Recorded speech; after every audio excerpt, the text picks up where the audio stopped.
E o Weintraub, o covardão, ele fugiu. O Abraham Weintraub, que era ministro da Educação até alguns minutos atrás, ele acabou de ser exonerado, ele fugiu para Miami. Quem diz não sou eu, Thiago, quem diz é o próprio irmão do Abraham Weintraub, que se chama Arthur Weintraub, falou que ele está nos Estados Unidos e a assessoria do Ministério da Educação também falou que ele já está em Miami. Agora tem algumas coisas, algumas dúvidas no ar. A primeira, por que ele não foi preso? Porque a justiça funciona assim. Quando alguém é investigado por algum crime, e ele está sendo investigado por 3 crimes, se existe o risco de fuga, o normal é que a procuradoria, quem está investigando, peça a prisão preventiva dessa pessoa, ou prisão temporária, para que não haja a fuga. Porque então, não houve isso. No caso do Weintraub não houve a lentidão e ele conseguiu chegar em Miami. Outra coisa é que, como é que ele chegou lá se os Estados Unidos não estão aceitando brasileiros que não são residentes?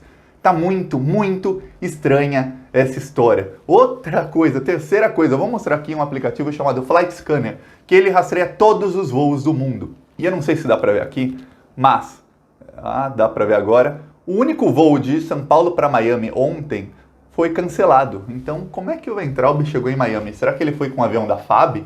Será que ele foi de carona com algum empresário bolsonarista? Vamos falar mais sobre isso, sobre o Weintraub. E o Bolsonaro esperou ele chegar lá e confirmar que está em Miami para soltar no Diário Oficial da União, uma edição extra, exonerando o ministro. Então ele já oficialmente não é ministro da Educação.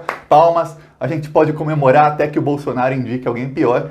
Olha só, o Weintraub, ele fugiu, está em Miami, a gente não sabe como ele foi, vai ter que haver uma investigação. Só que tem uma outra coisa, a partir do momento em que ele não é mais ministro, ele pode ter entrado nos Estados Unidos em missão oficial. O ministro do Brasil está aqui em missão oficial. Então, a alfândega lá, o controle de imigração lá, deixa que ele passe e entre no país. Só que a partir do momento que ele não é mais ministro, ele está ilegal nos Estados Unidos. A não ser que ele tenha residência e a gente não saiba. Acho difícil. Acho muito, muito difícil. E pode ser deportado, que seria pior ainda.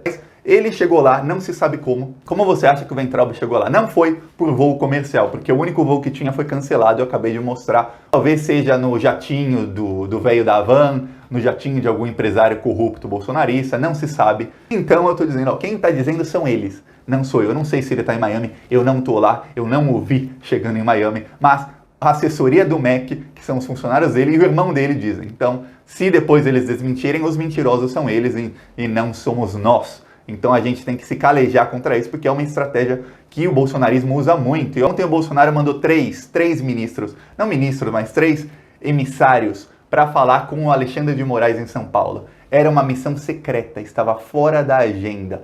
3 ministros do Bolsonaro se encontrar com o Alexandre de Moraes. Eles foram em missão de paz. Só que aconteceu, vazou na mídia. E aí eles tiveram que, de última hora, colocar na agenda e inventar uma desculpa esfarrapada. Aí falaram que foram discutir com o Alexandre de Moraes alguma coisa de uma reserva indígena. Não tem nada a ver com o Alexandre de Moraes, não tem nada a ver com nada. Eles tiveram que inventar isso e colocar na agenda. Foram lá, se encontraram com o Alexandre de Moraes. Saíram murchinhos, não deu certo. Acho até que o Alexandre de Moraes, depois disso, ele deve ter ligado para os amigos dele do PSDB e falar, gente, os caras eram aqui, acharam que eu vou recuar. As ameaças que o gabinete do ódio, pessoas ligadas ao gabinete do ódio, fizeram aos ministros do STF são gravíssimas. Eu falei aqui nos últimos dias, falaram que iam estuprar mãe e esposa de ministro do STF na frente deles, que iam sequestrar, que iam matá-los, coisas horríveis falaram para eles. Você acha que o Alexandre de Moraes, que é um cara que lida com um bandido há muito tempo, porque ele foi promotor, ele foi investigador, depois ele foi secretário de segurança em São Paulo, depois foi ministro da Justiça, agora é ministro do STF. Você acha que o Alexandre de Moraes vai recuar para bandido? A própria postura do Dias Toffoli, eu lembro no ano passado que eu falava, o Toffoli é um cachorrinho do Bolsonaro. A postura do Dias Toffoli contra o Bolsonaro mudou 100%. O Bolsonaro falou que as instituições têm que fazer o que o povo quer. Isso faz 2, 3 dias. Ele falou isso na frente do Rodrigo Maia e do Toffoli. O Rodrigo Maia aplaudiu assim por educação. Todos os bolsonaristas que estavam no evento aplaudiram. O Dias Toffoli fez uma cara. Ele ficou assim...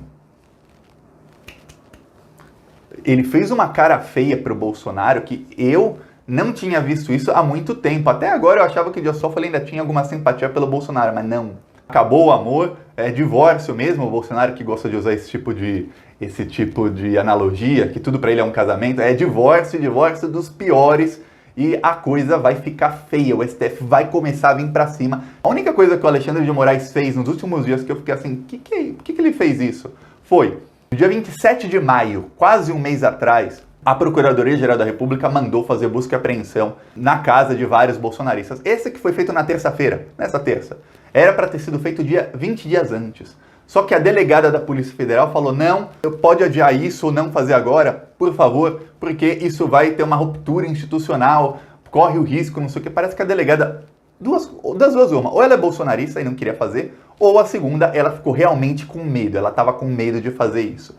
O Alexandre de Moraes, ele falou, tá bom, vou te dar mais 10 dias para a Polícia Federal fazer essa busca e apreensão aí, e essa operação toda. No fim, ele não deu 10 dias, ele deu mais de 10 dias, tanto é que demorou quase 20 dias para ser feito. Foi feito só agora na terça-feira. A Procuradoria-Geral da República ficou irritadíssima com a delegada da Polícia Federal e falou assim, troque essa delegada desse processo. Porque muita gente não sabe, mas quando é aberto um inquérito no STF ou em qualquer outro, um delegado fica de prontidão para os procuradores, para a investigação, para fazer as diligências. Diligências é o que? Precisa quebrar sigilo, precisa fazer condução coercitiva, qualquer coisa. A polícia tem um delegado e agentes da Polícia Federal, ligados a esse delegado, que ficam à disposição dos procuradores da investigação.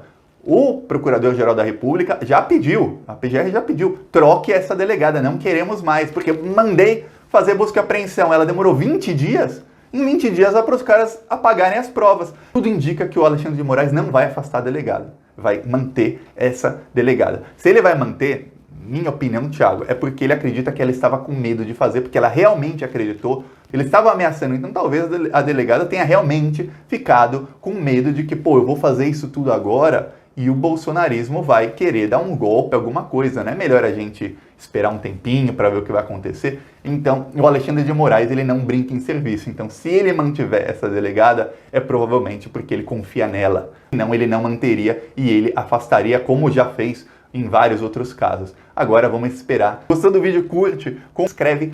Vamos derrubar esse governo. Falou!